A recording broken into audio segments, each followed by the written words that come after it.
So next is our Vision 2028 overview, and we will have coming up to give an overview Matthew Rothstein.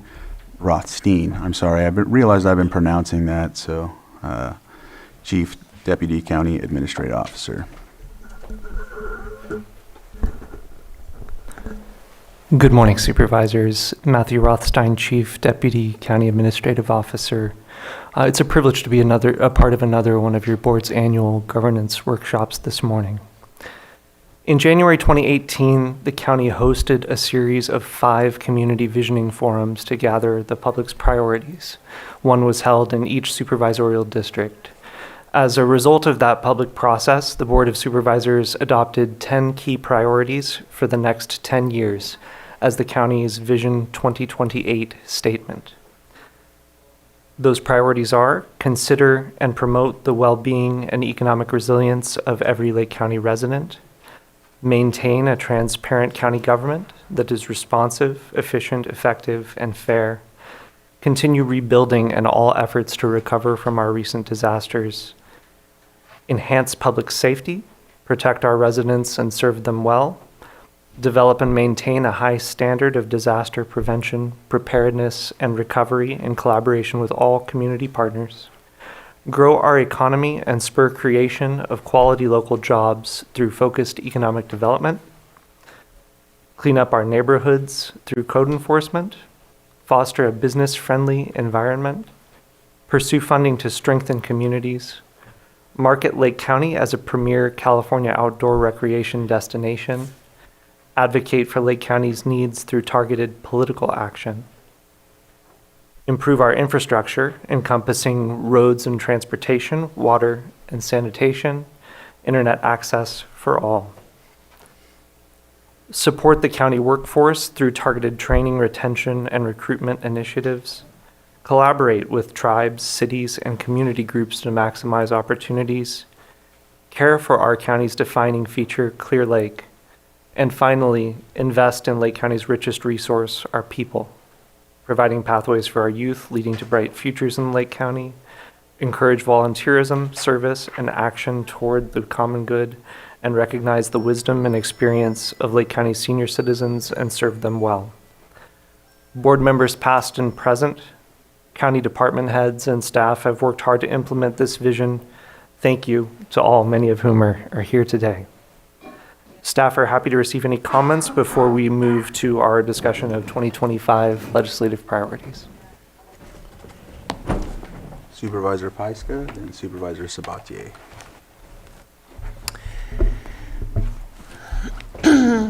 So back in 2021, we added the language for rebuilding and recovery, which I think is still important, but we're in a different time and place. I don't think that we need to touch that language, particularly since we keep having disasters and it could refer to any recent disaster.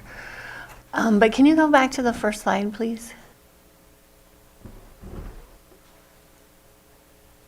Oh, sorry, that one. Yeah, the first priority, consider and promote the well-being and economic resilience of every Lake County resident. And Matthew and I went back and forth on this because one of the things that I would like to see, but it is already in the language, it's just vaguer, more vague, is the resilience to climate issues. And so we have economic resilience and promoting the well-being of every Lake County resident. So it's implied, but a lot of our work right now is in planning and projects to build that resilience around our communities to make sure that our citizens, our residents are safe and secure throughout the year and whatever the weather throws at us. So I just wanted to bring that to the board and get your thoughts, because technically it's there, it's just vague, and I don't know if it's something that we want to call out in more detail. Supervisor Sabatier. And I guess I'll jump off of that a little bit. I think it's there, but what you're asking for is similar to what I'm asking for, and it's not the first time that I've asked for this, but these are all very vague. And they feel good, they sound good, but I don't know what they actually mean in the fact of what are we asking our departments to actually accomplish. Some of them are never-ending goals, so it feels like we'll never accomplish them. They're just there for an ongoing purpose.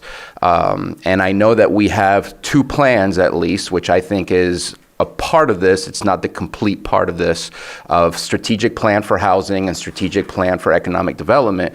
But I feel like each one of these items needs to have objectives, things that we can mark off and say we've accomplished these things. I think that right now we are seeing massive change all around us. And I think that we have to find a way to position ourselves within that massive change that is occurring. And what I don't see in here is, I think we talk about it, but we don't know what the plan is.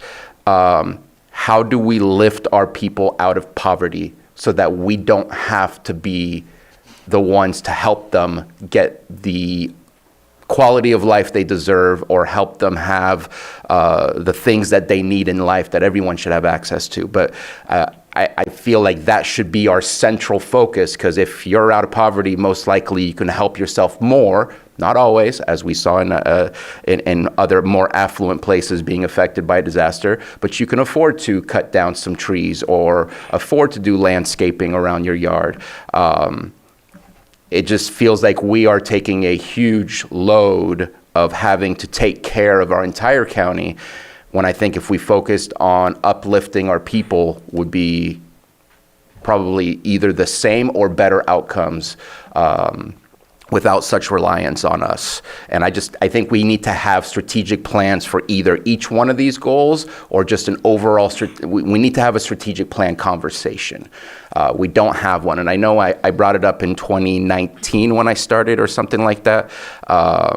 And at that point in time, we were still talking about the general plan being updated, and that took forever to finally get that started. But I feel a general plan should have a strategic plan prior to finishing the general plan, or else you get stuck with what you finalized on your general plan, and you have to build your strategic plan within that general plan. And so I think it doesn't take an enormous amount of time to do strategic planning. In fact, one of the gentlemen from CSAC that helped us in our last governance workshop that we did, Robert, and I'm never going to remember his last name. Bendorf, offered his services to help us out with these things. But I feel like we need to know what our objectives are, because we don't have a guide on what's next. If we receive another ARPA fund of $12 million, we should be spending it on what's next, not what's popular or what feels good. And I don't think we wasted our money, but I don't know that we help propel us forward when we don't have those objectives set in stone as to what our plan is. And I think we need that plan. So I agree with the greater detail. Well, I mean, I'll say in a vision, that's the vision, that's the guide. The strategic plan has the action items. So I disagree that we should have actionable items in the vision, because that is where we need to align all of our work to make sure that we're moving in the right direction. And then we are working on the strategic plans, and we have more work to do. And I think the strategic plans need to align with the vision, but the strategic plans are the place to put the action and to check the boxes. And I don't think we're disagreeing. I just think we need to get a more robust strategic plan surrounding these visions, because it's unknown as to how we get to that vision. And I think we have some steps that we're taking later on this. Sorry. Oh, it's all right. Go ahead, finish. I said what I said. All I was gonna say is, am I hearing that we need to possibly, with the Vision 2028 intact, kind of break that down more with strategic plan discussion to itemize more items for each listed vision point, something like that? Yeah, because I agree, and especially considering you mentioned safety, and then also continue rebuilding and all efforts to recover from our recent disasters. highly focus on fires, and that's very important. As a result of some of the burning, at times, there's a lot of runoff that creates the opportunity for all of our tributaries to flood and put us in positions to be at risk there. So I think it would help to have that discussion so we can ensure that if we ever do get the funding you're talking about, Supervisor Sabatier, we have other things lined up to talk about when it comes to that. So with that, yes. Yeah, and I mean, we have our hazard mitigation plan. We're working on that. So I think there's a lot that we're doing. We're definitely much further along each year when we get back to this. But I think that, we're having another session with Mr. Bendorf later in the spring. We have more opportunities to really drill down on what those action items are and developing broader strategic plans. Good. So I'll go ahead and open it up to public input. If there's anyone that wants to come and comment on this portion, or are we doing it that way? Can I give one more comment? Yes. So as far as the comment of what was requested by Supervisor Pyska of the additional language, I would say maybe we hold that conversation until we recognize what language is needed from our federal partners in order to acquire funds. Right now, those terms are changing, and it's very fluid as to what's going on there. And I think we need to play a little bit of dance of whoever is in charge. That's the language we need to use to get access to funding to be able to do what's needed here locally. So I think until we recognize what's firmly written in their playbook, that we start to match our playbook to theirs so that we can get access to funding. Those terms may change. Well, I'm okay with leaving it the way that it is, as long as I feel like I can tie the work that I'm doing around climate resiliency to that. And so it doesn't, I don't think that it will be a barrier to do that work. It's just vague. So I just wanted to bring it up for a point of discussion, have the discussion. I think too that when we do the meeting with Mr. Bendorf, we can delve further into this and go from there. That's all right. All right, so is there anything else that you would like to add, or before I open it up to the public? Is there anyone from the public that would like to come up and? All right. Okay. If you're on Zoom, can you unmute, state your name for the record? You have 3 minutes, and if you're on phone, press *6. Thank you, Mr. Chair. This is Betsy Kahn for the Essential Public Information Center. I have 3 comments to make about this particular discussion.